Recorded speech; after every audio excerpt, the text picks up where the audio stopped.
Hello guys, greetings of the day. Today we are going to do revision of electrostatics of 12th Maharashtra board जिसमें सबसे पहले point दिया हुआ है आपको गॉस लॉ। तो पहले देखते हैं गॉस लॉ में मेनली क्या कंसीडर किया है, what are the initial requirements whenever we want to apply Gauss law. तो सबसे पहला एक जो रिक्वायरमेंट है कि the surface should be closed. ठीक, सरफेस जिस पर भी आप गॉस थ्योरम अप्लाई करना चाहते हैं वो सरफेस क्लोज्ड होना चाहिए। तो the total electric flux means number of perpendicular lines passing through the unit area.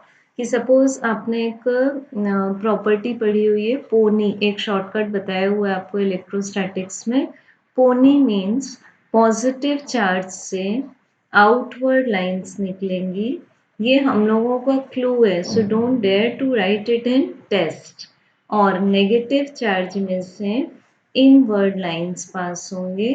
तो सपोज आपने कंसीडर किया एक positive charge, let this be the positive charge, और इसमें से आपने बाहर की तरफ आउटवर्ड डायरेक्शन में बहुत सारी लाइंस निकाल दी। ठीक, अब आपने एक particular plane of paper consider किया, suppose this is plane of paper. तो इस प्लेन ऑफ पेपर जिसका हम एरिया मान रहे हैं ds, उसमें से ऐसी कितनी लाइंस हैं जो परपेंडिकुलर पास हो रही हैं, so that number of lines will be called as flux. But यहाँ आपको just this was for the sake of convenience for understanding, यहाँ आपको जो भी सरफेस लेना है वो क्लोज्ड सरफेस लेना है। सो this is the Gauss theorem, like the total electric flux through any closed surface is equal to 1 by epsilon 0 times of the net charge enclosed by that surface। अब आपको एक dipole याद है, electric dipole, जिसको हम लोगों ने बोला था two equal and opposite charges. तो two equal mean suppose one charge is plus Q, other charge will be minus Q, and assume कर लेते हैं हम इसको एक क्लोज्ड सरफेस में। तो सबसे पहले तो जैसे ही हम इसका एक नेट चार्ज निकालेंगे तो we are getting the answer for net charge equal to zero. तो अगर चार्ज ही ज़ीरो हो गया तो फ्लक्स का आंसर भी ज़ीरो आएगा। मीन्स बेसिकली जो भी फ्लक्स है वो डिपेंड करेगा कि क्लोज्ड सरफेस में कितना चार्ज इनक्लोज्ड किया हुआ है। सो this is like flux is directly proportional to the charge enclosed by that closed surface. So we can say that if the charge distribution is regular, then we may have phi equal to integration about closed surface E dot ds। अब जैसे ही आप इसका proof करने जाते हैं Gauss theorem का, so you have to take the expansion of this dot product, so we get it E dot ds equal to E ds into cos theta। अब आपने लिया क्लोज्ड सरफेस, ये क्लोज्ड सरफेस है, ये एक small area है, तो आपने स्मॉल एरिया को बोला ds। आपको हमेशा ड्रॉ करना पड़ता है एक area vector which is always perpendicular to the concerned area. तो एरिया वेक्टर ds हमेशा एरिया को परपेंडिकुलर होगा, ये इसका मेन थीम है। अब अगर यहाँ पॉजिटिव चार्जेस हैं तो all lines are also going outward radially. So we may have the angle between E and ds is 0 degree. So this is E ds।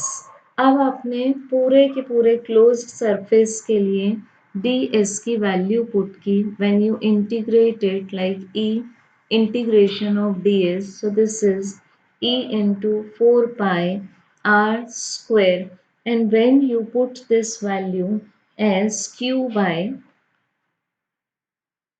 epsilon 0, Then we get the answer for E as 1 upon 4 pi epsilon 0 into Q by R square.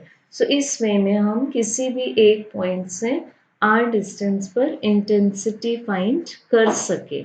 So this is Gauss theorem. एक बार फिर से revise करेंगे. The electric flux through any closed surface is equal to 1 by epsilon 0 times the total charge enclosed by that surface. Now comes what are the uses of Gauss theorem. So सबसे पहले आपको check करना पड़ेगा Gauss theorem is applied to find the electric field whenever there is symmetry in charge distribution. Second, it is used to find the total flux associated with the closed surface. Check कर लेंगे पहले symmetry है कि नहीं, closed surface है कि नहीं.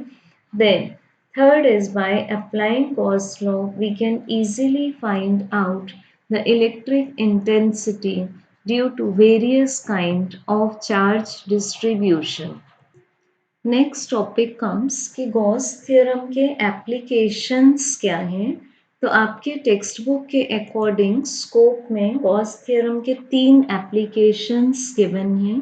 First is to find the electric field intensity due to a uniformly charged spherical shell.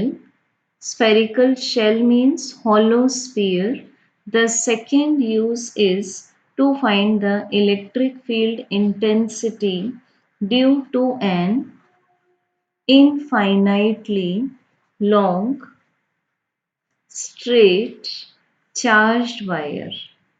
सो आप जब भी चार्ज्ड बॉडी की बात करेंगे तो आप कंडक्टर लेंगे, क्योंकि कंडक्टर को जैसे ही चार्ज किया जाएगा उसमें पूरे के पूरे चार्जेस उसके आउटर सरफेस पर डिस्ट्रीब्यूट हो जाते हैं. And the third use in our textbook is to find the electric field due to a charged infinite plane sheet. तो हम सबसे पहला यूज डिस्कस करते हैं. This is to find the electric field due to an charge spherical shell. ठीक, तो ये आपने सबसे पहले फिगर लिया. अब जैसे ही आपको एक्चुअल जो स्फीयर दिख रहा है उसकी रेडियस है कैपिटल आर, मेटेलिक है ये. तो जैसे ही आपने इस स्फीयर को चार्ज किया, हॉलो स्फीयर है ये, तो this can also be called as a shell. Charge करने पर इसके पूरे के पूरे जो चार्जेस हैं वो इसके आउटर सरफेस पर डिस्ट्रीब्यूट हो जाएंगे as no charge can stay inside. So सबसे इंपॉर्टेंट पॉइंट मिलेगा आपको, electric field intensity inside the spherical shell is equal to 0. तो जब भी आपको एक हॉलो स्फीयर के लिए पूछा जाएगा and it is conductor, so no intensity can exist inside the hollow sphere or a spherical shell. अब क्योंकि ये पॉजिटिव है तो इसमें से सारी लाइंस आउटवर्ड निकलेंगी, because positive charge can emit outward lines. So हमने एक जिस पॉइंट पर इलेक्ट्रिक फील्ड इंटेंसिटी फाइंड करनी है, पी पॉइंट पर इलेक्ट्रिक फील्ड इंटेंसिटी फाइंड करनी है, हमने सबसे पहले हमने उसका डिस्टेंस ले लिया. From centre the distance is small R. ठीक है, डिस्टेंस है आपके पास. Suppose the centre is O, then O P equal to small R and actual radius, suppose this point is S, then O S is equal to capital R. पूरे Gauss theorem के topic में आप actual radius को capital R से represent करेंगे and given distance को small R से. ठीक, अब जैसे ही आप पी पॉइंट लेते हैं, एक छोटा सा सरफेस एरिया कंस्ट्रक्ट किया हमने, दिस इज डी एस, और इस पर एरिया वेक्टर बने हैं. S area vector on area is always normal, तो डी एस और ई का डायरेक्शन सेम आ गया. So we get theta equal to 0 degree. Now when we apply Gauss theorem we get phi equal to Q divided by epsilon 0, and this is equal to integral along closed surface E vector dot ds vector expand किया E ds cos 0 degree हो गया आपके पास 1, so we get E into integration of ds along closed surface is equal to q by epsilon 0. अब जिस point पर आपको electric field निकालना था उससे पास होता हुआ हमने गॉसियन सरफेस निकाला था, क्योंकि अगर ऑलरेडी बना हुआ नहीं है क्लोज्ड सरफेस तो आप एक इमेजिनरी क्लोज्ड सरफेस लेंगे which will be called as the Gaussian surface because we are taking the method according to Gauss. So this is E integration of ds is equal to q by epsilon 0. Now check what is the integral of ds. So this is 4 pi r square. पूरा जो close area बन रहा है आपके पास वो एक sphere है 4 पाई are square. Symmetry लेनी है आपको, ये लिमिटेशन है गॉस थ्योरम का. So this is q by epsilon 0. So the electric field at point P is 1 upon 4 pi into epsilon 0 q by r square. अब इसको आप एडजस्ट कर सकते हैं डिफरेंट वेज में. तो सपोज हमने इसमें electric field intensity at P is 1 upon 4 pi epsilon 0. इसमें हम लोगों ने capital R square multiply and divide किया इस तरह से.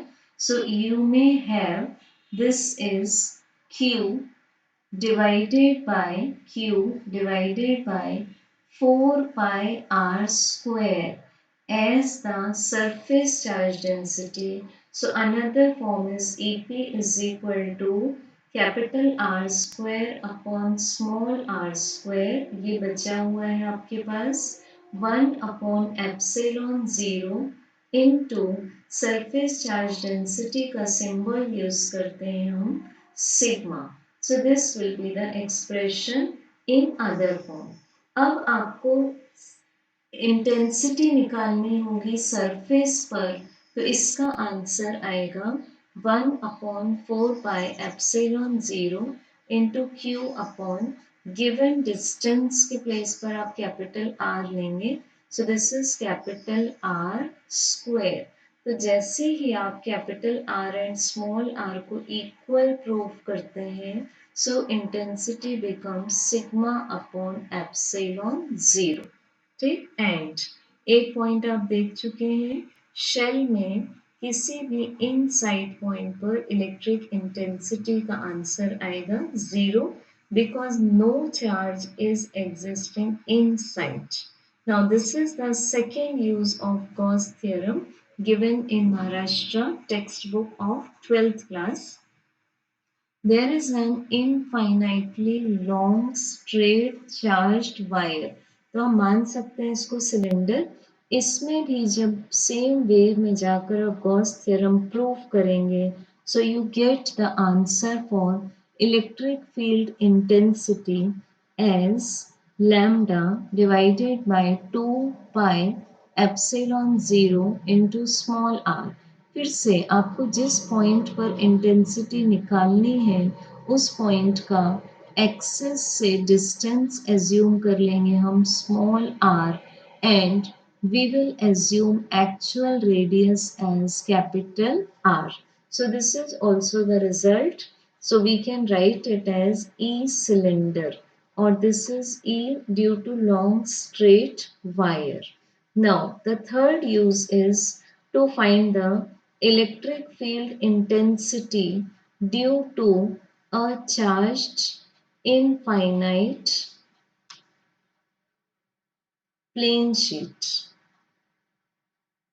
तो जैसे ही आप प्लेन शीट को चार्जेस देंगे, charges will be distributed on it's both sides. दोनों साइड्स चार्जेस यूनिफॉर्म डिस्ट्रीब्यूशन में आ जाएंगे.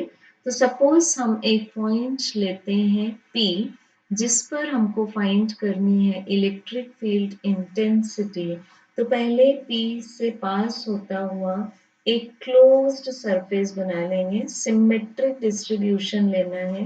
तो जितना आप राइट साइड में लेंगे डिस्टेंस पॉइंट P का, उतना ही डिस्टेंस आपको लेफ्ट साइड में P डैश के लिए लेना पड़ेगा। सो this is the because limitation of Gauss theorem की सिमेट्री से ही आप इंटेंसिटी फाइंड कर सकते हैं। So this closed surface is called as Gaussian surface. अब फिर से applying the usual method, we find and prove that the electric field intensity due to an infinite plane sheet is equal to sigma divided by 2 epsilon 0. ये आपको किसी भी एक side में electric field intensity का आंसर मिलेगा due to an infinite plane sheet. Next topic is electrostatic potential. Means एक रुका हुआ चार्ज, एक स्टेशनरी चार्ज अपने आसपास कितना पोटेंशियल प्रोड्यूस करेगा, that will be depending on the work done. ठीक है, कि आप एक सपोज एज्यूम करते हैं एक प्लस क्यू चार्ज और इसने अपने विसिनिटी में इलेक्ट्रिक फील्ड फैलाया हुआ है, मीन्स ये अपने में से आउटवर्ड लाइंस निकालता है। सो इसका इफेक्ट हम फील कर रहे हैं, एज्यूम करते हैं कि स्मॉल आर रेडियस में इसका इफेक्ट फील हो रहा है। अब आप एक टेस्ट चार्ज लेते हैं। So test charge is always unit and positive, और इस टेस्ट चार्ज को आप इनफाइनाइट डिस्टेंस से उठा कर लाते हैं इस पॉइंट तक जहां आपको फाइंड करना है electric potential. So assume that point is P. So let we have to find the potential at point P due to this charge positive Q plus Q. So this is the work done in bringing a unit positive charge from infinity to that point. Hence, according to this, we can check the expression for electric potential is work done per unit charge. Work done is also comparable with the energy. So this is also U divided by Q. अब इस फॉर्मूले को अगर आप check करें तो work done का unit है जूल एंड चार्ज का यूनिट है कूलम। सो जूल पर coulomb that is W divided by Q is also known as volt. Now the dimensional formula you can find easily by putting W as M1 L2 T minus 2 and charge as current into time. तो easily आप ये formula derive कर सकते हैं। Next comes potential difference का meaning क्या है? So the potential difference between any two points in an electrostatic field is defined as the work done to transfer unit positive charge, means test charge, from one point to another point. So suppose there are two points A and B.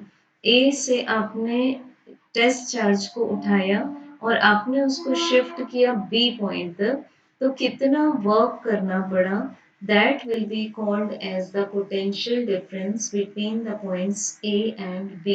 So again, this is the work done by the unit positive charge, and it is also equal to the energy divided by the unit positive charge.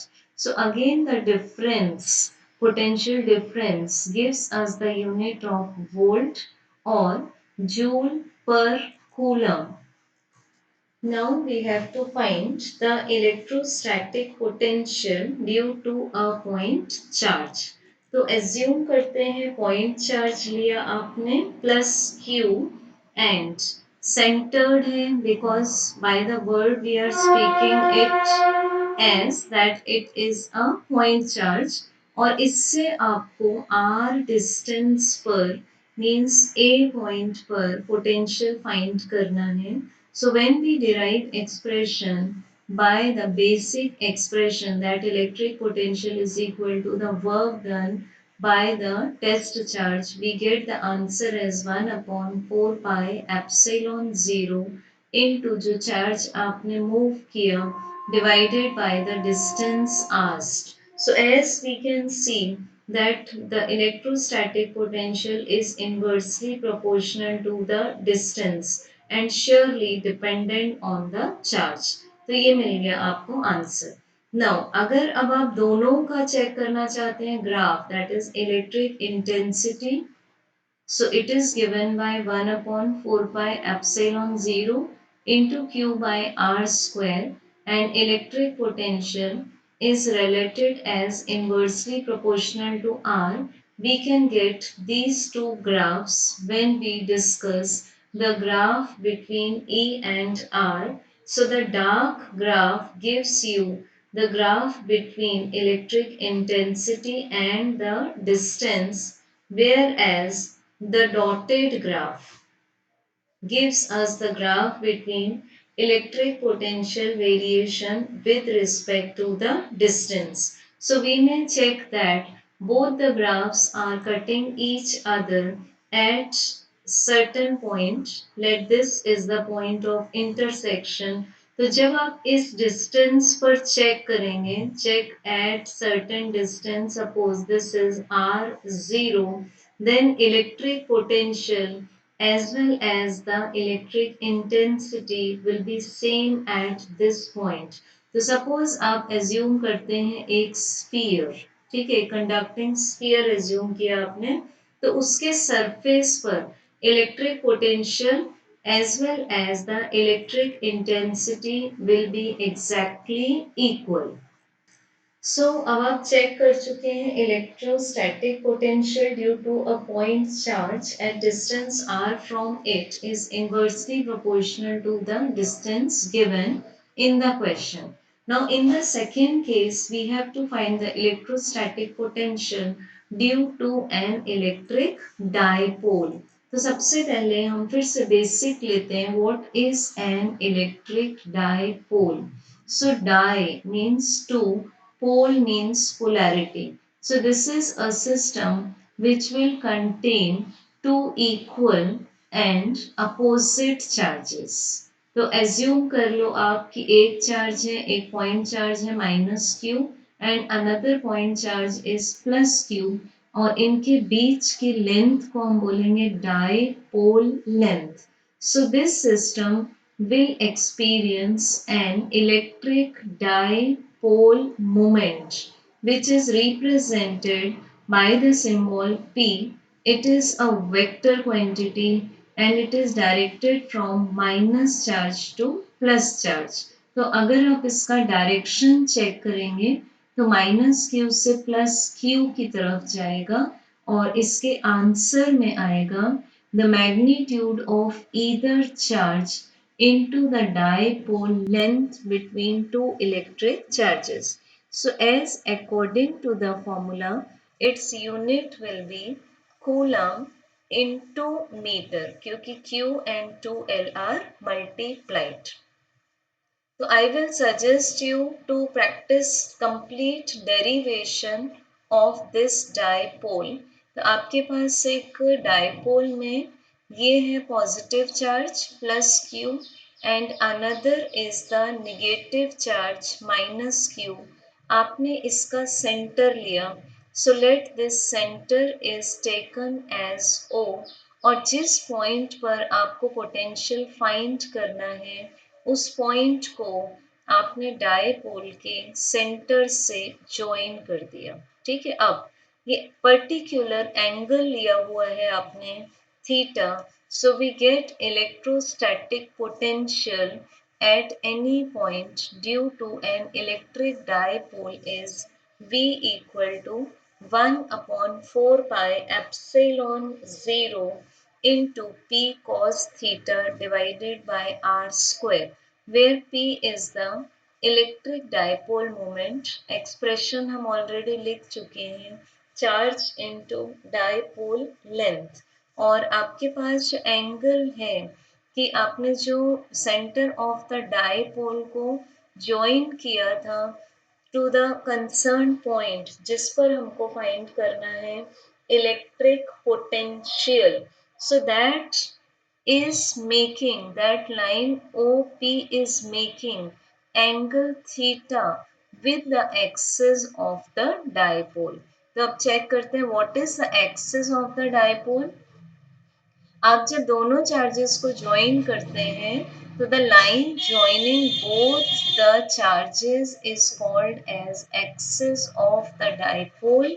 तो this is called as axis and इसके perpendicular line जो कि dipole के centre से pass होगी that line will be called as the equator.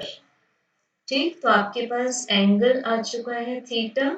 तो concern figure में अगर हम चेक करें तो दोनों डायपोल्स को जो लाइन ज्वाइन कर रही है that line is called as axis of dipole. So this is dark green is the axis और ये है आपके पास the centre joining to the concern point. So this angle will be theta and this particular distance will be r. अब जैसे ही आप लेना चाहते हैं the electric potential on the axis of dipole, so we will be putting the value of theta as 0 degree. So it is 1 upon 4 pi epsilon 0 into p into cos 0 degree divided by r square. So p divided by r square will be the answer for potential on the axis. Next, potential on the equator. तो ये आपके पास axis है. So the perpendicular line to it will be the equator. So this is the equator. ये equator हो गया. तो अगर आप इक्वेटर पर कोई भी पॉइंट लेते हैं Q जिस पर आपको इलेक्ट्रिक पोटेंशियल फाइंड करना है, so we will be considering theta equals to 90 degree. So since cos 90 degree is equal to 0, so electric potential on the equator due to an electric dipole is considered as 0. Hence we say that the potential on the equatorial point is 0 due to the dipole, and this is the minimum value of electric potential, and on the axis we are getting the maximum value of electric potential. So what you will say when we are considering a dipole. ठीक है, एक important conclusion जो हम निकाल रहे हैं, this is minus q and it is plus q. Dipole बन गया आपके पास. अब जैसे ही आपने ये दोनों चार्जेस को ज्वाइन किया this line is called as axis और आपने इसके परपेंडिकुलर एक प्लेन बनाया. इस तरह से आपने इसके परपेंडिकुलर एक प्लेन बनाया. सो इस परपेंडिकुलर प्लेन में जब आप सारे के सारे मिड पॉइंट्स को ज्वाइन करते हैं like this, so what we are getting potential on all these midpoints is equal to 0. So we can say that this is the equipotential plane. So इस equipotential plane में जब आप एक charge को move करेंगे कहीं भी from any point, suppose from this point P to this point Q, then the work done will be equal to 0 because work done is always equal to the potential difference into the charge. So ये सारे points पर potential तो 0 है and hence potential difference will be equal to 0. So work done is equal to 0. So this is the smooth plane at which we can move the charge very easily. Third case is to find electrostatic potential due to multiple charges. Means बहुत सारे charges रखे हुए हैं Q1, Q2, Q3 till Qn और इनके आपको position vectors known है with respect to the fix origin. तो आपने ओरिजिन ऑलरेडी फिक्स किया हुआ है एंड इनके कारण ये चार्जेस रखे हुए हैं ये चार्जेस के कारण आपको पर्टिकुलर एक पॉइंट P पर फाइंड करना है इलेक्ट्रिक पोटेंशियल। सो इस टाइप के प्रॉब्लम्स बहुत ही सिंपल हैं बिकॉज आपको ध्यान रखना है कि potential is a scalar quantity, so just they will be added. So the total potential is equal to the potential due to all charges. But एक important बात रहेगी कि यहाँ चार्जेस के जो भी साइन होंगे like they may be plus or they may be minus. So you have to put in the formula their actual sign. So electric potential में अगर आप चार्ज प्लस लेते हैं तो प्लस क्यू पुट करेंगे और अगर आप चार्ज माइनस लेते हैं तो माइनस क्यू पुट करेंगे।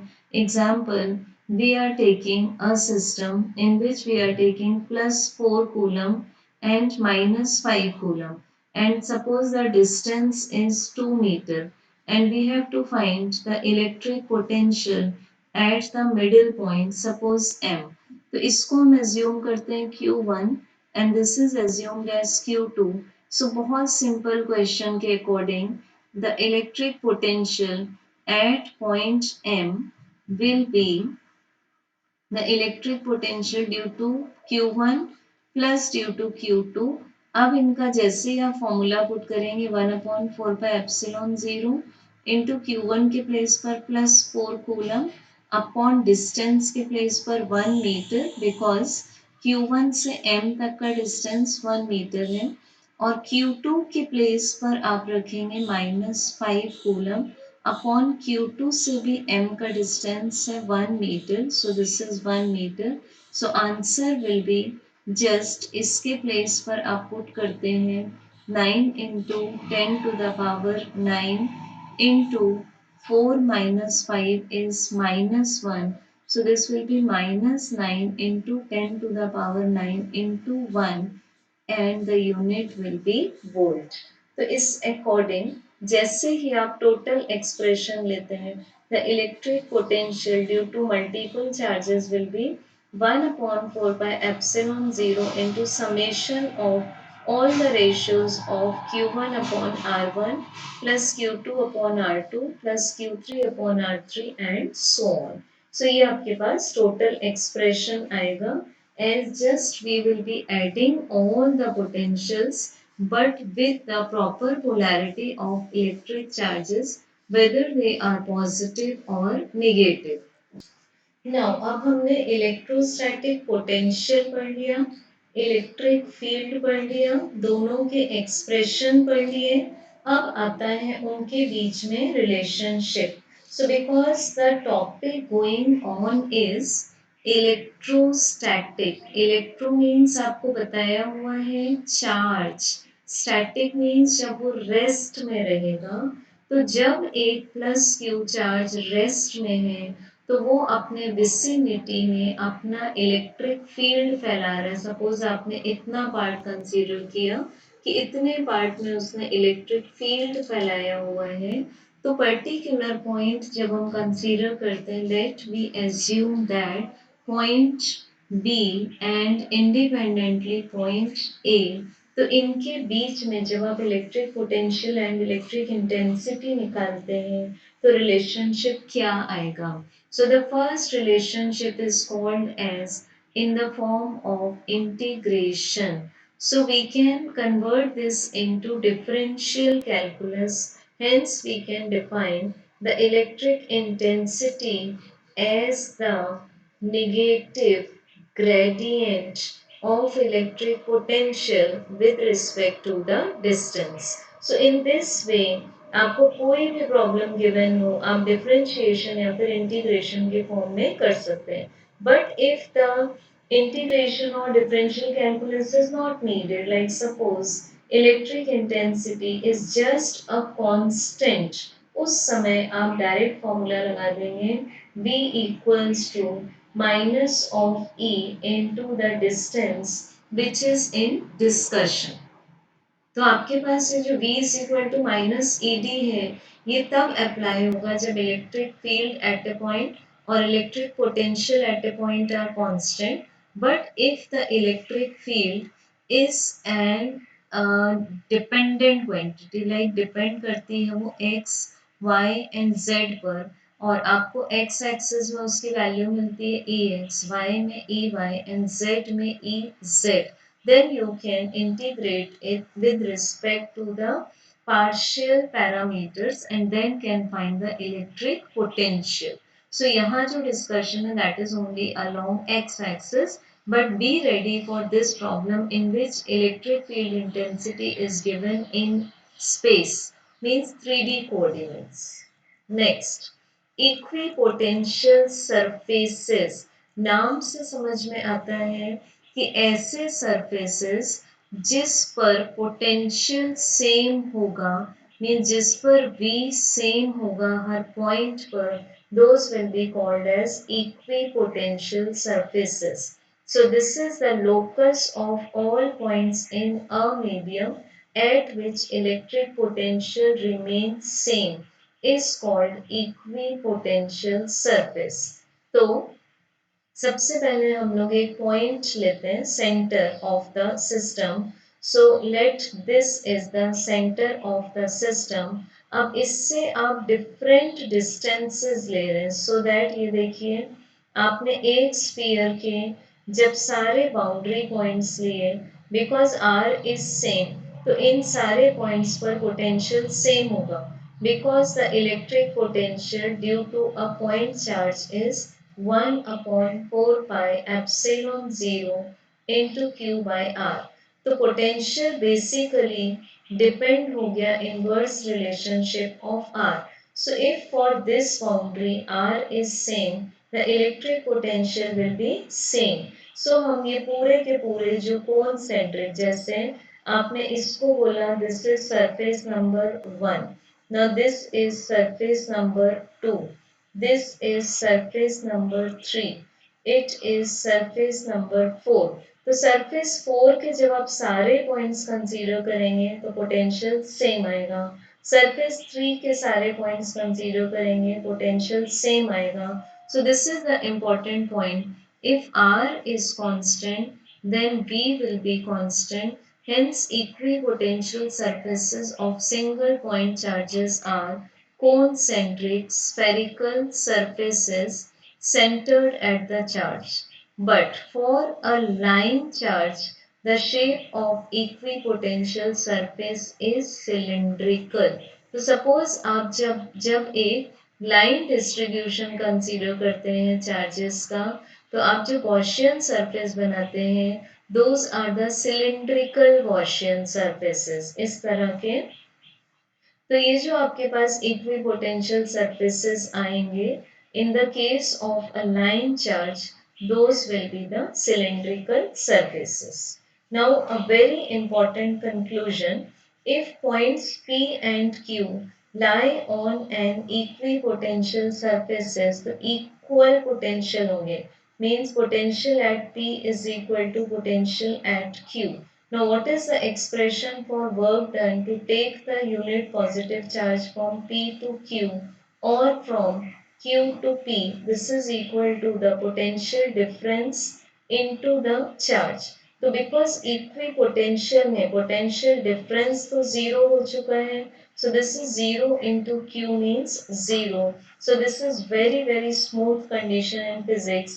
No work is required to move a test charge along an equipotential surfaces. तो एक बार मशीन चालू कर दी गई और just after the instant machine becomes of, या फिर आप इंटेंशनली ऑफ कर देते हैं, तो वो किसी भी पावर को कंज्यूम नहीं करेगी, because no work is done to continue the motion of that machine, because we are moving the charges on the equipotential surfaces.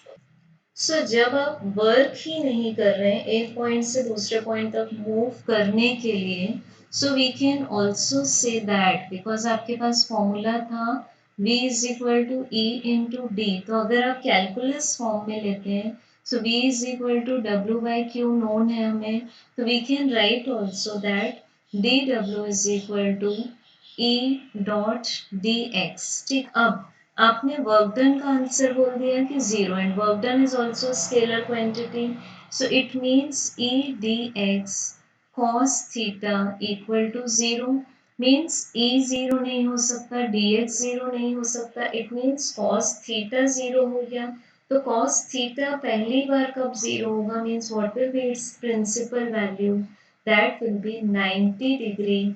So it indicates that whenever we discuss the equipotential surface, the electric field is normal to the area vector.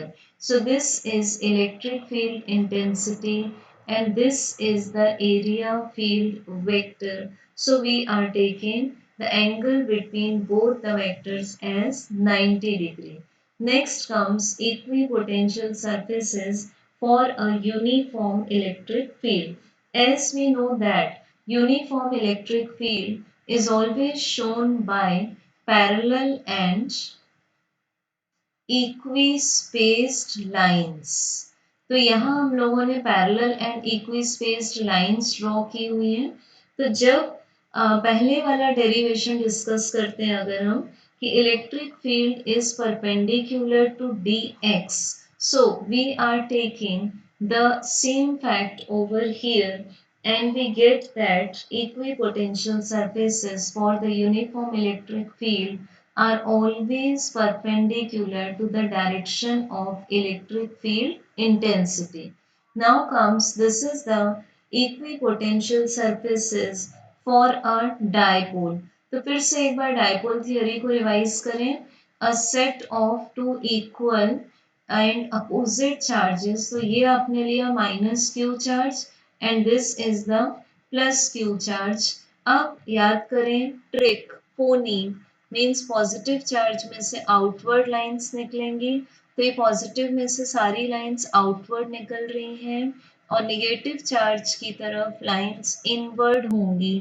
और जैसे ही आप इनके equipotential surfaces draw करते हैं, so we are getting that the electric field intensity should be perpendicular to dx vector. So to make this fact stronger, we are getting these type of equipotential surfaces। ये आपको दोनों तरफ के equipotential surfaces मिल जाते हैं।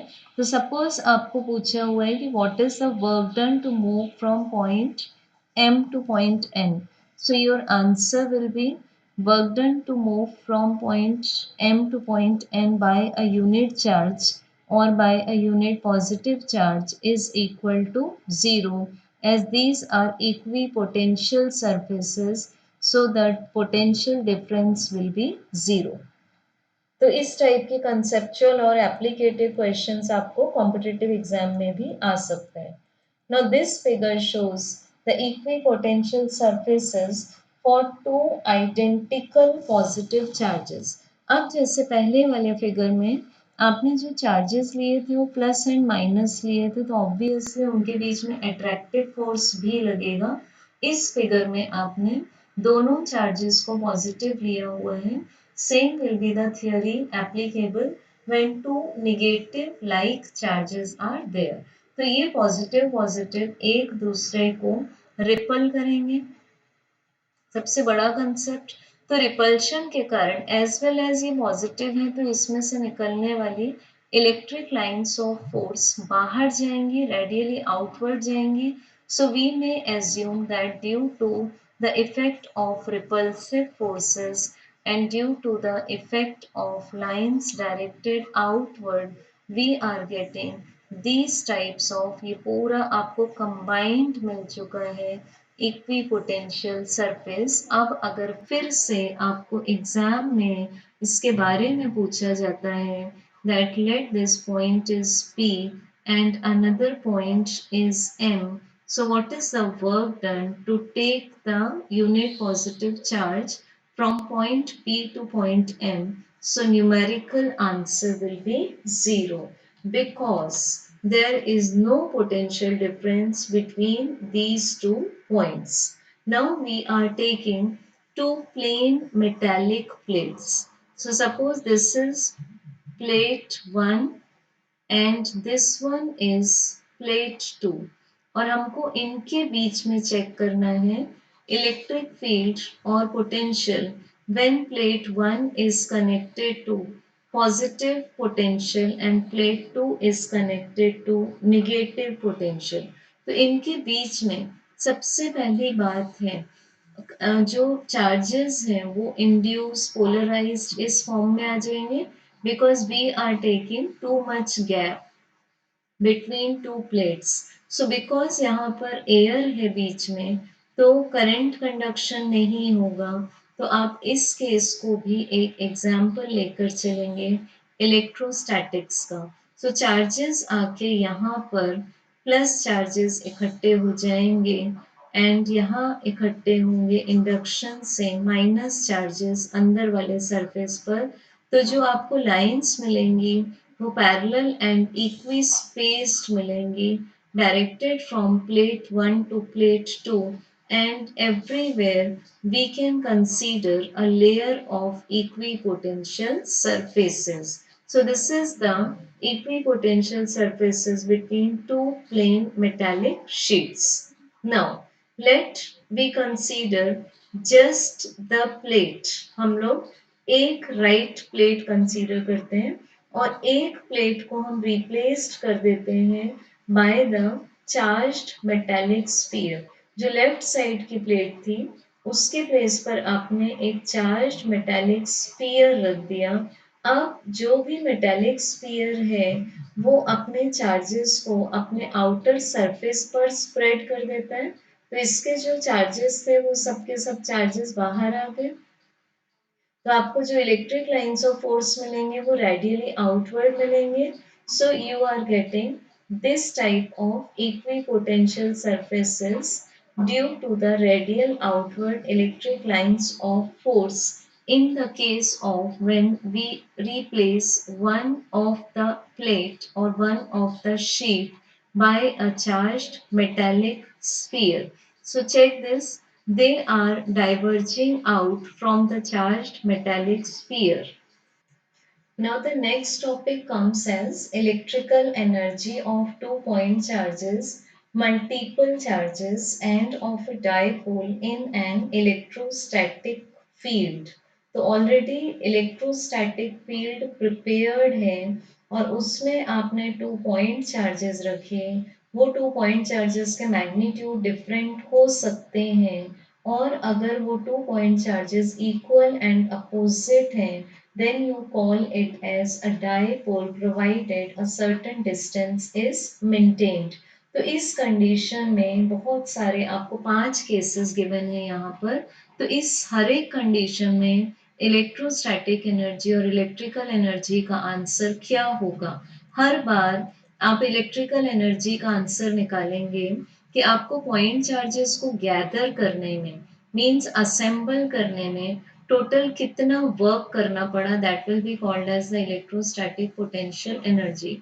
So for a system of point charges, it is defined as the total amount of work done to assemble the system of charges by bringing them from infinity to their present locations. So for example, we are taking two charges, दो charges लिए आपने।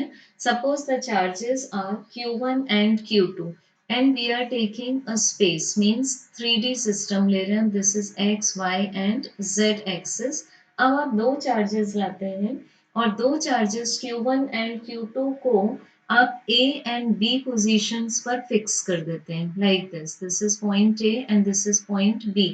अब suppose दोनों charges positive हैं तो वो एक दूसरे को रिपल करने की कोशिश करेंगे but what is our target to maintain a constant distance R12 between them. तो हम कुछ इस इतना वर्क कर सकें कि दोनों के बीच का डिस्टेंस हम मेंटेन कर सकें R12। तो इसमें एनर्जी लगानी होगी या कंज्यूम करनी होगी U के equal which is 1 upon 4 pi epsilon 0 q1 q2 upon the fixed distance between the two charges. Now we can generalize this expression for a number of point charges. But जब भी आपको सिर्फ दो charges given होंगे this formula works better. Now let's extend the relationship for a system of n point charges. तो assume कर लेते हैं इसमें अगर आपको क्वेश्चन में गिवन है कि 3 चार्जेस हैं Q1 Q2 एंड Q3 और उनको आपको डेकोरेट करना है on the vertices of an equilateral triangle. तो सबसे पहले तो आप ट्राइंगल का इक्विलैटरल ट्राइंगल का आप एक शेप एज्यूम कर लेंगे. अब चार्जेस सपोज स्टोर करने Q1 Q2 एंड Q3. तो इनके बीच के डिस्टेंसेस देखेंगे. यहाँ पर ओरिजिन से हमें कोई मतलब नहीं है. This is R12, this is R23 and this distance is R13. Now we extend this relationship like u together 1, 2, 3 is 1 upon 4 pi epsilon 0 will be common inside the bracket Q1 Q2 upon R12 plus Q2 Q3 upon R23 plus Q1 Q3 upon R13. ठीक है, इस तरह से आपके पास आ जाएगा total electrical energy to assemble 3 charges on the vertices of an equilateral triangle. अब इसमें एक इम्पॉर्टेंट बात है, जिस तरह से हम लोगों ने इलेक्ट्रिक पोटेंशियल में चार्जेस के साइन प्लस और माइनस पुट किए थे, इस रिलेशनशिप में भी आप concern charges Q1 Q2 and Q3 के साइंस चेक करेंगे according to the given question and then put proper sign in the expression while solving the final relationship. तो प्लस और माइनस पुट करके ही आपको रिलेशनशिप को सॉल्व करना है. Now this is the third case. Potential energy of a single charge when it is placed in an external field. तो इस case में आप एक चार्ज को एक एक्सटर्नल फील्ड में रख देंगे. So suppose external field is E. आपने उस चार्ज को जिस इलेक्ट्रिक फील्ड में रखा है, हम उस इलेक्ट्रिक फील्ड को सिंबलाइज कर रहे हैं ई से. अब इस एक्सटर्नल फील्ड में जैसे ही आपने रखा and suppose Q charge is very very small, then due to its negligible nature, external field will not be affected. But second case आप ले सकते हैं if Q is significant. Significant means its value is large. Then it will also affect the external electric field by its large magnitude and वो खुद भी affect होगा. सो इस case में आप पोटेंशियल एनर्जी का आंसर देंगे. जहां आपने चार्ज को रखा हुआ है उस पॉइंट पर आप इलेक्ट्रिक पोटेंशियल फाइंड करेंगे, because electric potential is a function of the distance from particular charge. So you will be taking the product of the charge and electric potential at that point, that is at vector r in the external electric field, and in this way we can find how that charge can be maintained in the external electric field. Now, fourth case is potential energy of a system of two charges when they are kept in an external electric field. दो charges हैं आपके पास. Suppose the charges are Q1 and Q2 and they are located at position vectors R1 and R2 and they are placed in an external electric field E vector. So सबसे पहले की story थी आपके पास Q1 को आप उठा कर लाए थे infinity to R1 and Q2 was shifted from infinite distance to R2. तो इसमें भी तो आपने कुछ वर्क किया था. देन आपने ये फर्स्ट स्टेप था, this was second step. Then आपने Q1 एंड Q2 को असेंबल किया, इसमें भी आपने कुछ वर्क किया। तो work number 1, work number 2, work number 3 and work number 4 कि आपने Q1 एंड Q2 को एक्सटर्नल इलेक्ट्रिक फील्ड में रखा। सो यहाँ पर आप 4 फेसेस में वर्क परफॉर्म कर रहे हैं। So the total work done in assembling the configuration of Q1 and Q2 in the external electric field is Q1 into VR1 plus Q2 into VR2 plus work done to assemble them. So these are the total work done to assemble two charges in the external electric field. Now, last point in this is to find the potential energy of a dipole when it is placed in an external electric field. ये topic already हम लोग magnetic dipole के लिए कर चुके हैं। तो जैसे ही आप एक इलेक्ट्रिक डाइपोल को एक एक्सटर्नल फील्ड इलेक्ट्रिक फील्ड में रखते हैं, so let the dipole is minus q and plus q। आपने जैसे ही डाइपोल को जो कि 2l डिस्टेंस से सेपरेटेड है उसको यूनिफॉर्म इलेक्ट्रिक फील्ड में प्लेस किया, तो इस डाइपोल ने एक टॉर्क एक्सपीरियंस करना स्टार्ट कर दिया। So that torque tau was P cross E. And if we expand this cross product, we get PE sin theta। तो अगर हम इस टॉर्क को न्यूट्रलाइज करना चाहते हैं तो हमको इस टॉर्क से अपोजिट एक एक्सटर्नल टॉर्क अप्लाई करना पड़ेगा and which can rotate this dipole from angle theta 0 to angle theta, मतलब रिवर्स डायरेक्शन में घुमा दे। अब अगर आप रोटेशन चाहते हैं तो obviously there should be the angular acceleration alpha. So we get the work done, actual this is the work done, net work done to rotate this dipole as the change in the potential energies as it is P, that is dipole moment into electric field cos theta 0 minus cos theta. Theta 0 was the initial angle and theta is the final angle. Initially, if the dipole was perpendicular to field, तो आप theta 0 को put कर देंगे 90 degree. So cos 90 degree is equal to 0 is 0. So this will be PE within bracket 0 minus cos theta. Hence we get this result minus PE cos theta, which is the expansion of dot product of two vectors.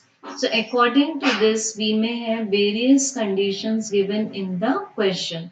But if initially the dipole is parallel to the field, means इस तरह से था आपके पास electric field and आपने जो पहले dipole को place किया वो ऐसे किया such that it is the dipole length.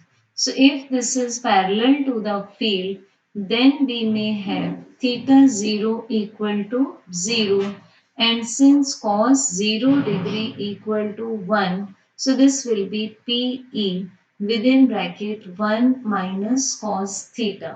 Hence, revise it. We have studied to find the electrical energy in 5 cases. Next is the electrostatics of a conductor. तो electric conductors वो material हैं जिसमें charge carriers electrons होंगे and these electrons will be free to move और jump. Because वो free हैं therefore they are called as mobile charges. So the summary is electric conductors में mobile charges होंगे जो सिचुएशन के अकॉर्डिंग मूव कर सकते हैं। But insulating are those materials in which electrons are tightly bound with the atom, hence there are no mobile charges, so they will not be available for the conductivity. So in electrons, in insulators, electrons are not available for conductivity. Therefore, these material behave as insulators. Now, if we consider the electrolytes case, electrolytes means the solutions, then the charge carriers will be both types of ions, that is electrons as well as ions. So because positive and negative दोनों type के ions वहाँ पर move कर सकते हैं. Next is the concept which is comparable with magnetic shielding also. Shielding means किसी substance को prevent करना. तो यहाँ आप किससे प्रिवेंट करना चाहते हैं किसी सब्सटेंस को? By the effect of electrostatic. That is अगर हम किसी सब्सटेंस को पर्टिकुलर इलेक्ट्रिक फील्ड से बचाना चाहते हैं तो उस प्रोसेस को हम बोलेंगे electrostatic shielding. So this is the method of protecting sensitive instruments from the effect of external electric field. Hence, they are kept inside a hollow conductor at which external electric field becomes zero. So, suppose we try to make this type of system such that इसमें cavity prepare हो चुकी है. आप ये जो place देख रहे हैं यहाँ पर कैविटी प्रिपेयर हो चुकी है. तो आपने जब इस इलेक्ट्रिक कंडक्टर को चार्जेस दिए तो वो जो चार्जेस हैं वो कंडक्टर के आउटसाइड सरफेस में फैल जाएंगे और यहाँ पर चार्जेस नहीं होंगे. So electric field inside the conductor will be zero. Now we want to prevent any sensitive instrument from electric field. Suppose हमें वहां रखना है एक गैल्वेनोमीटर. सो यहाँ पर जो भी बॉक्स आपको रखना है उसको आप इस इलेक्ट्रिक कैविटी में रख देंगे. So that will be saved from the external electric field. So this method is called as electrostatic shielding. Means electrostatic और इलेक्ट्रिक फील्ड से हम किसी इंस्ट्रूमेंट को बचाने की कोशिश करें तो that will be called as shielding. Next important topic before capacitance are the dielectric materials. So basic देखना है पहले आपको कि dielectric materials are the insulating materials. So सबसे पहला पॉइंट आएगा इसका ये insulators होते हैं फर्स्ट पॉइंट. देन इनको आप यूज करते हैं to store electrical energy. This is main point.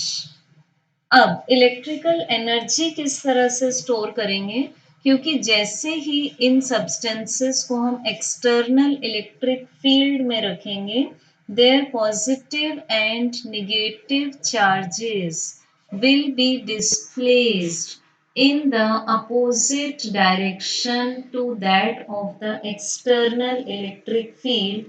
Hence, in substances में मीन्स डाई इलेक्ट्रिक सब्सटेंसेस में एक net electric dipole moment develop हो जाएगा which is not equal to zero, and this method will be called as the polarization method.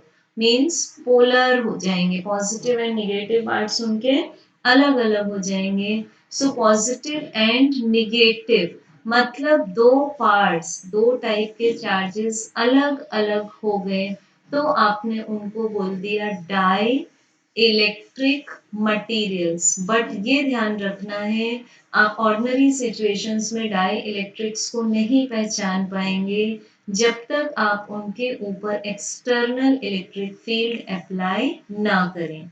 So first of all we are making the definition of dielectrics, the materials which are insulators. It means what? Which don't allow the electric charges to pass through them are called as dielectrics or dielectric materials. Now basically there are two types of dielectric substances. One are polar and other are non-polar. अब अगर आप उनके states देखेंगे, so according to the states of matter, dielectric materials are categorized into solid dielectrics and liquid dielectrics. So we may have different examples. Suppose हम लोग liquid dielectrics में ले लेते हैं HCl, water, alcohol, etc. And over here we see the examples of solid dielectrics like dry wood, mica, paraffin, wax. And अगर आप gaseous state में consider करें, so the typical example of gaseous dielectric will be the dry air. ठीक अब next इसके जो types हैं polar and non polar उनको डिस्कस करते हैं। तो पोलर अपने नाम से बता रहा है आपको कि उसमें पोल्स बने हुए होंगे। So a substance which is made of polar molecules is known as a polar substance. तो पोल्स बने हुए होंगे। Example HCl, H2O, NH3, CO2, alcohol, etc. So take the example of a polar molecule. तो polar molecule में basically आप देखेंगे in which the center of mass of positive charges do not coincide with the center of mass of negative charges. तो positive charges किसी भी atom में आप बोलते हैं प्रोटॉन्स को एंड नेगेटिव चार्जेस बोलते हैं इलेक्ट्रॉन्स को। तो as we can consider an example of HCl कि HCl में पॉजिटिव एंड नेगेटिव चार्जेस के सेंटर्स को इंसाइड नहीं कर रहे हैं। पॉजिटिव मीन्स हाइड्रोजन मान लेते हैं हम, इसका सेंटर यहाँ पर है और क्लोरीन का सेंटर यहाँ पर है, कोइंसाइड नहीं कर रहे, उनके बीच में कुछ ना कुछ लेंथ है जिसको आप बोल देते हैं dipole length. So a dipole moment is established. Similarly in the case of H2O, a net dipole moment is prepared. Next are the non-polar substances. So substances which are made of non-polar molecules are known as non-polar substances. तो इसमें centre of mass of positive charges will coincide with the center of mass of negative charges. Example N2, O2, H2, CO2, methane, C6H6, etc. This is CO2. ठीक, so in non-polar substances, positive charge center and negative charge center will coincide in the absence of the electric field. Hence, non-polar molecules has zero dipole moment of their own. So you can see the figure of non-polar molecules in which all centers coincide. Now we will observe when a non-polar dielectric or a polar dielectric is kept in an external electric field, what happens? तो सबसे पहले फिर से हम लोग एक बार analyse करते हैं what is a non-polar dielectric. As we have discussed in a non-polar dielectric, they have the symmetrical shape. सबसे पहली बात उनका सिमेट्रिकल शेप होगा एज वेल एज उनका dipole net dipole moment zero होगा। So first important point, second important point and third important point is centre of mass of positive charges will coincide with the center of mass of the negative charges. So due two symmetrical shape आपने पहले भी देखा था कि centre एक ही था यहाँ पर। तो जैसे ही हम लोग इस टाइप के डाई इलेक्ट्रिक को एब्सेंस ऑफ इलेक्ट्रिक फील्ड में कंसीडर करेंगे, यहाँ फर्स्ट फिगर में इलेक्ट्रिक फील्ड अप्लाई नहीं किया हुआ है, तो we can see that their centers are at their fixed positions.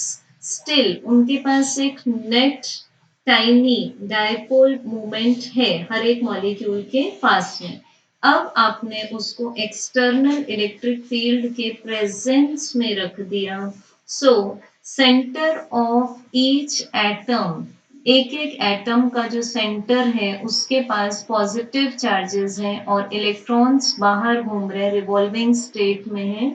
सो जैसे ही आप इलेक्ट्रिक फील्ड का डायरेक्शन डिस्कस करते हैं, it means there is a huge positive polarity and there is a huge negative polarity which is giving us the direction of electric field in left to right. So positive field के positive पोल के attraction के कारण जितने भी negative charges हैं वो align हो जाते हैं लेफ्ट साइड में, और जो भी पॉजिटिव चार्जेस हैं वो इस निगेटिव के अट्रैक्शन के कारण अलाइन हो जाते हैं राइट साइड में।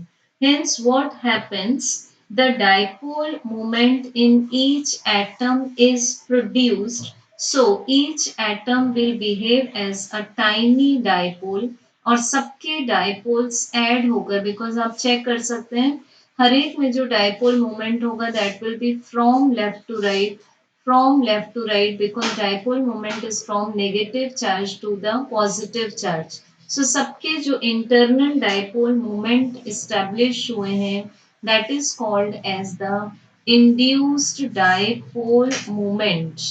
सो इन सब डायपोल मोमेंट्स को जब हम ऐड कर देंगे, because all of them are in the same direction, hence we get the total net dipole moment from left to right direction, and this net dipole moment is called as the induced dipole moment because this is established due to the presence of external electric field. So आपके पास net dipole moment आ चुका है। Now we discuss polarization of a polar dielectric in an external electric field. तो जैसे ही आप polar word बोलेंगे सबसे पहला कंक्लूजन आपके माइंड में आएगा कि centre of mass of positive charges do not coincide with the center of mass of the negative charges. Hence, these molecules have asymmetrical shapes. ठीक, असिमेट्रिकल शेप्स हैं और इनके पास पहले से परमानेंट डायपोल मोमेंट है। They have permanent dipole moment of the order of 10 to the power minus 13 coulomb meter. So every atom of polar dielectric acts as a tiny electric dipole. So for example हम लोगों ने लिया था HCl। अब इसको जैसे ही आप तो एक्सटर्नल फील्ड के एब्सेंस में रखेंगे, check this means external field हमने अभी तक अप्लाई नहीं किया हुआ है, बट स्टिल यहाँ पर रूम की जो भी एनर्जी है which is called as thermal agitation in the material, that in the absence of any external field, due to that it is directed in any direction. So directions आप indicate कर सकते हैं minus से plus, minus से plus, minus से plus, minus से plus, इस तरह से आप डायपोल मोमेंट के डायरेक्शंस जब चेक करते हैं तो how they are oriented, dipole moment in the absence of electric field are randomly oriented, किसी भी डायरेक्शन में वो ओरिएंटेड हैं। तो आपके पास में इस केस में एब्सेंस ऑफ इलेक्ट्रिक फील्ड के केस में नेट डायपोल मोमेंट हो जाएगा zero. So when we discuss this case polar dielectric in the condition of absence of electric field, the net dipole moment is equal to zero. But when we apply an external electric field, जैसे इस figure में आप देख सकते हैं external electric field is applied in the right direction, तो फिर से यहाँ huge positive and huge negative. So all these negative charges come towards the positive huge polarity, and all these positive charges come towards the negative huge polarity. Hence, as a result, a net electric dipole moment is established or developed in the dielectric. So we say that the dielectric is polarised, ठीक।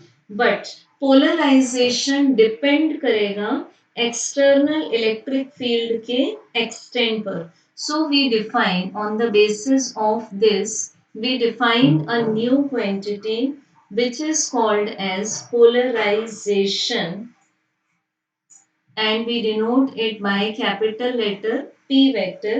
So for linear isotropic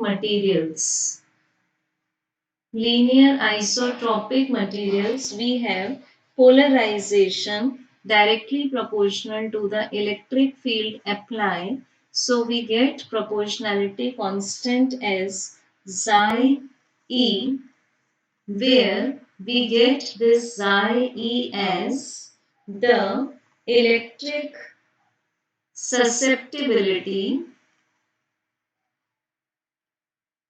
of the dielectric material. So its value will be different for different dielectrics, and remember that for vacuum or free space or air, the value of electric susceptibility will be equal to 0.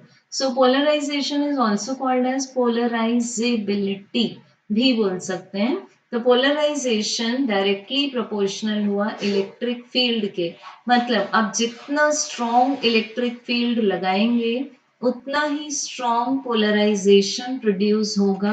But एक extent ऐसा आएगा जिस पर आकर die electric puncture हो जाएगा. So that will be called as the maximum electric field. इसको हम बोलेंगे dielectric strength. This will be called as dielectric strength, क्योंकि पोलराइजेशन होते होते होते होते पूरे पॉजिटिव और नेगेटिव आयन सेपरेट हो जाएंगे. So the greater applied field, the greater will be the degree of alignment of the dipoles, and hence greater polarization will be produced. तो हमको इस मोमेंट तक नहीं लाना है कि डाई इलेक्ट्रिक स्ट्रेंथ तक हम इलेक्ट्रिक फील्ड को पहुंचा दें, ताकि इलेक्ट्रिक फील्ड इतना हो जाए कि डायपोल पूरा पंचर हो जाए. सो ये इस बात को प्रिवेंट करते हुए हमको धीरे धीरे धीरे इलेक्ट्रिक फील्ड स्ट्रेंथ को इंक्रीज करना होगा. अब देखो नेक्स्ट फिगर आपको बताता है कि जैसे ही आप दो मेटालिक प्लेट्स के बीच में एक डाई इलेक्ट्रिक सब्सटेंस को प्लेस करते हैं, तो ऑब्वियसली चाहे वो पोलर हो या नॉन पोलर हो, वो पोलराइज हो जाएगा. आपने चेक किया था पोलराइजेशन के टाइम पर उसमें जो चार्जेस हैं वो इलेक्ट्रिक फील्ड के अपोजिट अलाइन होंगे. सो आपको ये मिलता है, इस डायरेक्शन में मिलता है इंड्यूस्ड डायपोल मोमेंट, और इलेक्ट्रिक फील्ड जो इसका इलेक्ट्रिक फील्ड मिलेगा आपको, वो मिलेगा अपोजिट डायरेक्शन में, means in this direction. So let we are taking this electric field due to dielectric or its polarization as E0, and the actual electric field is applied in the right direction. अब जो die electric का electric field है, obviously वो external electric field के comparison में उसकी value less है. Hence we can check that there is a development of net electric field inside the dielectric substance. So that net electric field we can show by E dash. तो obviously हम क्या बोल रहे हैं कि जो die electric के अंदर इलेक्ट्रिक फील्ड एग्जिस्ट करता है वो एक्सटर्नल फील्ड के कंपैरिजन में लेस है. तो जब आप E माइनस ई जीरो करके net electric field E dash निकालेंगे तो उसका डायरेक्शन E के डायरेक्शन में आएगा. So we get inside the dielectric material the net electric field E dash in the same direction to that of the external electric field. And we check that the greater the electric field, means जितना ज़्यादा आप external electric field apply करेंगे, E0 की value भी उतनी ही ज़्यादा produce होगी. Now the next topic comes as the capacitors and capacitance. तो अभी तक आप समझ गए होंगे कि जब भी आपको चार्जेस को स्टोर करना होगा तो उसका एक बेस्ट डिवाइस होगा कि आपकी किसी कंडक्टर को चार्जेस दे दें तो वो कंडक्टर के आउटर सरफेस पर कलेक्ट हो जाएंगे. But what happens if another conductor is brought close to it और if we connect a wire to the first conductor तो कंडक्शन इंडक्शन या फिर रबिंग से वो जो चार्जेस हैं वो ट्रांसफर हो जाएंगे. तो आपने जो चार्जेस दिए थे वो आपके पास ही सेफ नहीं रहेंगे कि जब मौका पड़े तब आप वो चार्जेस को यूटिलाइज कर सकें. So for this and very intelligent device was invented which is called as capacitor and the quantity is called as capacitance C. So a capacitor is a device which is used for storing charges और वो charges बिल्कुल जिस तरह से आप bank में money save करते हैं मनी डिपॉजिट करते हैं और आप बिल्कुल श्योर रहते हैं कि आपकी मनी सेव ही रहेगी वो कहीं भी बर्गलरी में या फिर थीफ में नहीं जाएगी. तो वैसे ही कैपेसिटर में जब हम चार्जेस को स्टोर कर देते हैं तो वी आर वेरी श्योर कि जब हमें ज़रूरत है तब हम वो चार्जेस उससे रिटर्न ले सकते हैं. So this is a diagram shown for the cylindrical capacitor. As you can see, one leg is small and another leg is long. तो इस तरह से और यहाँ पर भी आप देख सकते हैं माइनस साइन दिखाया हुआ है. So minus sign is given for this smaller leg. So capacitor के डिफरेंट शेप्स हो सकते हैं स्फेरिकल सिलेंड्रिकल और parallel plate. So what is the capacity? It is the ability of a conductor to store an electric charge और electric energy. अब जो भी charges हम प्लेट्स को देंगे तो यहाँ आपके पास में डिवाइस होगा कि जो भी चार्जेस आपने प्लेट्स को दिए वो given charges will be proportional to the potential raised on those plates. तो जिस तरह से आप चार्जेस को बढ़ाते जाएंगे और बढ़ाते जाएंगे तो पोटेंशियल भी बढ़ता जाएगा. So this device becomes risky. तो हम कुछ ऐसा करें कि उसका पोटेंशियल ना बढ़े. तो इसके लिए हम डिवाइस के नेक्स्ट प्लेट को अर्थिंग कर देते हैं. So the total charge will be developed will be more in magnitude and it will be following the formula Q equal to CV where C is called as the capacitance of the conductor. Now check C equal to Q by V. Q की unit ली आपने 1 coulomb और V की unit ली 1 volt और capacitance की unit आती है farad. So what can we say for farad? The unit is farad or 1 coulomb per volt. तो हम इसके लिए बोल सकते हैं if by giving a charge of 1 coulomb the increase in potential is 1 volt then the capacitance will be 1 farad. तो 1 coulomb का charge देने से पोटेंशियल रेज हुआ 1 वोल्ट का और कैपेसिटी हो गई 1 फैराड की. And you can find its dimensional formula easily and hence you can invent the MKS unit and capacitance is always a positive quantity. Now these are the symbols of capacitor. If the capacitor is fixed constant capacity होगी अगर तो आप two equal lines separated by some distance show करेंगे. And if the capacity is a variable तो आप उसके ऊपर इस तरह से एक arrow show कर देंगे. Means capacity may be decreased or capacity may be increased for this capacitor.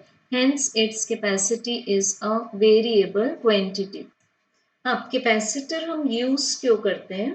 So it is used in electric appliances. Fans में भी यूज होते हैं. फैन में आपके पास में 2 कैपेसिटर यूज होते हैं. So it is used in electric appliances such as radio sets television sets computers and other electronic instruments. Second है टाइप्स कि हम किस किस तरह से टाइप बता सकते हैं कैपेसिटर के. तो पहला आप बताते हैं शेप के बेसिस पर. सो शेप के बेसिस पर हो सकता है आपके पास पैरेलल प्लेट कैपेसिटर और स्फेरिकल कैपेसिटर और cylindrical capacitors.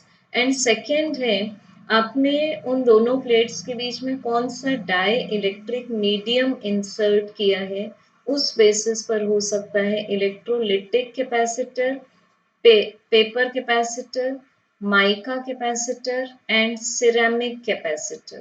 So, because if we study the dielectric constant of various materials, we can say that for paper, the minimum value of dielectric constant is 1.5 and the maximum value of dielectric constant of paper is 3.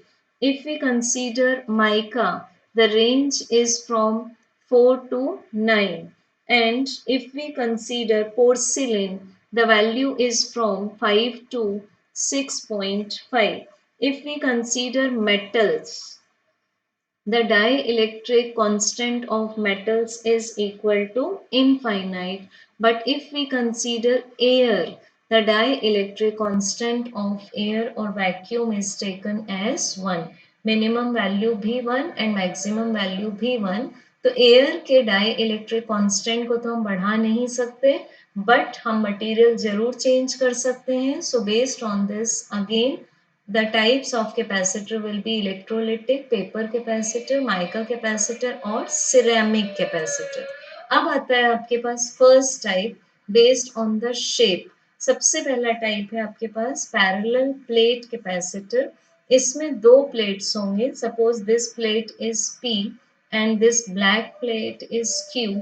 आपने plate P को positive charges दिए, uniform electric field establish हो गया और हमने charges को बढ़ाने के लिए प्लेट क्यू के आउटर साइड को अर्थिंग कर दिया. सो अर्थिंग के मेथड से आपके पास में जो पोटेंशियल है वो कम हो जाएगा. So capacity will be increased. Hence, we can say that when we consider a parallel plate capacitor in the presence of a dielectric medium, its capacity is given as A epsilon 0 into K divided by D, where this A is the area of each plate or the overlapping area. Epsilon 0 is the permittivity of free space. K is the dielectric constant of this intervening medium and D is the separation between the plates. अब अगर आप इस die electric medium को replace करते हैं air से, सो सी air will be, air का K1 होता है, तो आपके पास आंसर आ जाएगा A epsilon 0 divided by D. So based on this we can say by the insertion of dielectric medium the capacity can be increased as compared to the capacity in the presence of air. तो suppose हम एक example लेते हैं कि आपने दोनों plates के बीच में ऑयल इंसर्ट किया एंड लेट्स एज्यूम ऑयल का हमने डाई इलेक्ट्रिक कांस्टेंट एज्यूम किया 5. तो कैपेसिटी कितनी बढ़ जाएगी एयर के कंपैरिजन में? So that will increase 5 times in comparison to the air. Okay, so जब भी आपको इसका कांस्टेंट आता है तो dielectric constant K can be defined as the ratio of the capacity in the presence of dielectric medium to the capacity between same plates in presence of air. सो ऐसा क्या हुआ कि डाई इलेक्ट्रिक स्लैब डालने से parallel plate की capacity बढ़ गई? तो इसका रीजन हम यहाँ पर एक नए एग्जाम्पल में देख सकते हैं which is a good derivation and numerical example. कि सपोज पहले आपने एक पैरेलल प्लेट कैपेसिटर लिया जिसमें आपने पूरे के पूरे डी डिस्टेंस में एज्यूम करते हैं इंसर्ट किया हुआ था एयर. ठीक है, पूरे डी डिस्टेंस में. अब आपने एक मॉडिफिकेशन किया कि आपने टी डिस्टेंस में एक डाई इलेक्ट्रिक स्लैब इंसर्ट कर दिया. तो जैसे ही आपने स्लैब इंसर्ट किया डाई इलेक्ट्रिक में अंदर ही अंदर पोलराइजेशन अकर हुआ and we have got the net electric field inside the dielectric due to polarization is in opposite direction to the external electric field. यह है external electric field. So आपको net electric field मिल गया. The external electric field minus the electric field developed inside the dielectric due to polarization, जिसको आपने induced field भी बोला था. जैसे ही नेट इलेक्ट्रिक फील्ड कम हुआ, नेट पोटेंशियल भी कम हो जाएगा. ठीक है, because B is directly proportional to E. तो नेट पोटेंशियल भी कितना हो गया, E net into the distance between the two plates when there was air. अब लेकिन पार्शियल डाई इलेक्ट्रिक के कारण आपके पास नेट पोटेंशियल आ जाएगा इस एक्सप्रेशन से, and we can find the capacity by the ratio of Q by V. So as we put the value of electric potential, you can note down the expression for electric potential V. तो जैसे ही आपने इसको put किया C equals to Q by V के expression में, so you get C equal to, this is epsilon 0 A divided by D within bracket 1 minus T upon D plus T upon dk. So यहाँ पर D आपके पास original separation है and T is the thickness of dielectric slab and K is the dielectric constant of this dielectric slab. Hence, we may assume that the capacity is altered when we insert a dielectric fully or partially. Now the next topic comes कि जब भी हमें एक required capacity का capacitor needed है, but हमारे पास कुछ और कैपेसिटर्स रखे हुए हैं, रिक्वायर्ड नहीं है. So is it possible to obtain the required capacitor by combining them? Obviously the answer will be yes. So this is called as the combination of capacitors.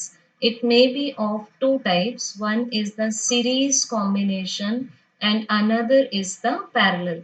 तो एक बार आप पहले समरी देख लेंगे दोनों की. जब भी आप सीरीज कॉम्बिनेशन में कैपेसिटेंस लेंगे तो net capacity will B decreased and parallel capacitor में the net capacity will be increased because in parallel combination we just take the sum of the individual capacities. जब भी आप सीरीज कॉम्बिनेशन में लेंगे तो मेन पॉइंट होगा आपके पास plates पर चार्जेस डिफरेंट हो सकते हैं, बट प्लेट्स के बीच में सीरीज कॉम्बिनेशन में लिया आपने तो चार्जेस डिफरेंट कब हो सकते हैं, जब आपके पास अलग अलग डाई इलेक्ट्रिक मटेरियल शो कर दिए या डिफरेंट कंडीशन शो कर दी. But obviously if nothing special is given, then the charges will remain same, and in parallel combination the charges will be different in every case. So over here charges will be same. Then the potential may be different according to the capacities of the different capacitors. अगर उनकी capacities different है तो potential different होंगे, but अगर उनकी capacity same है तो obviously the potential will be same. तो ये डिसीजंस आपको सिचुएशन देख कर लेने पड़ेंगे. अब हम लेते हैं सबसे पहले series combination of three condensers C1, C2, C3. क्योंकि उनकी कैपेसिटीज डिफरेंट है, कोई भी स्पेशल केस गिवन नहीं है, तो उनके प्लेट्स पर चार्जेस सेम होंगे. कैपेसिटीज डिफरेंट है तो पोटेंशियल डिफरेंट होंगे.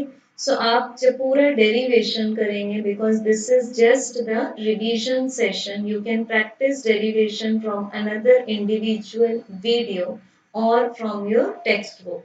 तो यहाँ पर आपको आंसर मिलेगा 1/CS is equal to 1 upon C1 plus 1 upon C2 plus 1 upon C3, where C1, C2, C3 are individual capacities. Next, अगर दो कैपेसिटर सीरीज में कनेक्टेड है तो यू में अप्लाई द शॉर्टकट फॉर्मूला, ऊपर प्रोडक्ट और नीचे सम. Next point is the capacitors connected in the parallel combination. Obviously, इनके across potential difference हर बार same ही होगा, provided again no special condition is given. So charges will be depending on the capacities. So net capacitance in this case is just the addition of the individual capacities, and we may find expression for V as this is, suppose आपको find करना है V, तो आप किसी भी एक फॉर्मूले से find कर सकते हैं, like Q1 upon C1 or Q2 upon C2 or Q3 upon C3. So this topic of combination is much important for numericals. Next is energy stored का भी पूरा डेरिवेशन है कि जब हम एक कैपेसिटर को धीरे धीरे धीरे चार्ज करेंगे, ग्रेजुअली चार्जेस देंगे, तो कितनी एनर्जी अंदर ही अंदर डाई इलेक्ट्रिक मीडियम में स्टोर होगी. ठीक है, तो मान लो आपने ये पैरेलल प्लेट कंडेंसर शो किया प्लस माइनस, तो इसके अंदर जो भी डाई इलेक्ट्रिक मीडियम है वहां स्टोर हो जाएगी इसकी पूरी की पूरी electrostatic energy. So this is given by half C V square, where C is the capacity and V is the electric potential between two plates. Next we can take as half into Q into V. This is new expression for energy stored in a condenser. Next लेते हैं आप Q square divided by 2C. So for energy we get three expressions stored in the dielectric medium. Now these are some important points for MCQs और conceptual questions कि आपने dielectric को plates के बीच में place किया और बैटरी से आपने उस कैपेसिटर को डिस्कनेक्ट कर दिया, तो दिस इज मेन पॉइंट. अब जैसे ही आपने बैटरी से डिस्कनेक्ट किया, सबसे पहला पॉइंट आएगा charge Q remains constant. Dielectric आपने जब प्लेस किया था तो उसकी जो कैपेसिटी थी वो k टाइम्स बढ़ चुकी थी कैपेसिटर की, तो इनिशियल एनर्जी आई आपके पास q square by 2c and final energy is q square by 2c1, where c1 is equal to k into c. Capacity k times बढ़ चुकी थी. So you can put the expression, hence we find the energy decreases by k times. Now the last topic of this chapter is Venn diagram generator. तो सबसे पहले तो आप ये देखेंगे what is the use of this device. So this device is used to develop very high potentials of the order of about 10 to the power 7 volt और some megavolt के लिए ये डिवाइस यूज होगा. और ये जो आपको फिर रिजल्टिंग इलेक्ट्रिक फील्ड मिलेगा, जो भी हाई इलेक्ट्रिक फील्ड जनरेट होगा, इसको हम यूज कर सकते हैं फॉर न्यूक्लियाई डिसइंटीग्रेशन, न्यूक्लियस को ब्रेक करने के लिए, या फिर रेडियो एक्टिव आइसोटोप्स को प्रोड्यूस करने के लिए, और to study the nuclear structure और accelerate electrons to sterilize food and to process materials. So let's see the process of Venn diagram generator. सबसे पहले आपके पास ये जो given है, this is a high voltage source.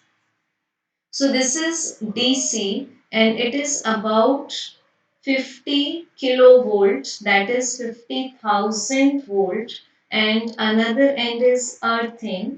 So इससे connected है आपके पास C1 comb है and C2 is also comb.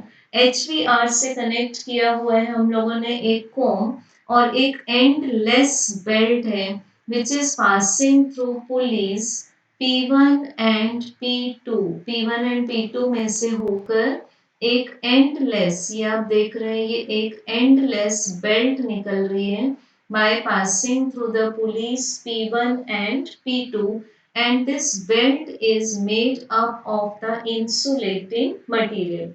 अब ये जो बेल्ट है वो कंटिन्यू मूव करती रहेगी मोटर के हेल्प से, but motor is not shown in the figure. So belt is continuously moving. So motor lower pulley को ड्राइव करेगी and that is not shown in the figure. अब जैसे ही फर्स्ट कोम लिया आपने C1, फर्स्ट कोम ने charges अपने surface पर ले लिए, तो और उसके जस्ट सामने बेल्ट है, बेल्ट ने इंडक्शन से अपने ऊपर लिए चार्जेस और कन्वेयर बेल्ट वो चार्जेस को लेकर ऊपर जाती है. जैसे ही वो कोम C2 के सामने पहुंचती है, कोम C2 उससे वो चार्जेस ले लेगी. Comb is also called as brush. तो ब्रश को कनेक्ट किया हुआ है हम लोगों ने to a large dome shaped hollow metallic conductor which is shown here as the connecting shell. Hollow है ये और इस पूरे के पूरे डोम को हम लोगों ने प्लेस किया हुआ है इंसुलेटिंग कॉलम्स पर which are shown by dark black colour. So यहाँ पर प्रॉपरली शो नहीं किए but they are the insulating column. अब जैसे ही ये चार्जेस पूरे के पूरे डोम पर यहाँ पर स्प्रेड होते जाएंगे, डिस्ट्रीब्यूट होते जाएंगे, तो हम लोग उनको कनेक्ट करते जाएंगे and then these high charges will be mixed with the high potential, and hence they are used for the other processes like nuclear disintegration to produce radioisotopes and other uses.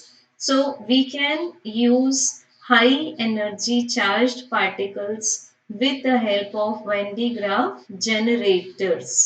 So study well. Lecture थोड़ा लंबा हो गया because the chapter is very very huge, काफी बड़ा scope है chapter का. So I hope you will study it well, but my sincere request, watch this video after you properly studied this chapter in detail. So thank you.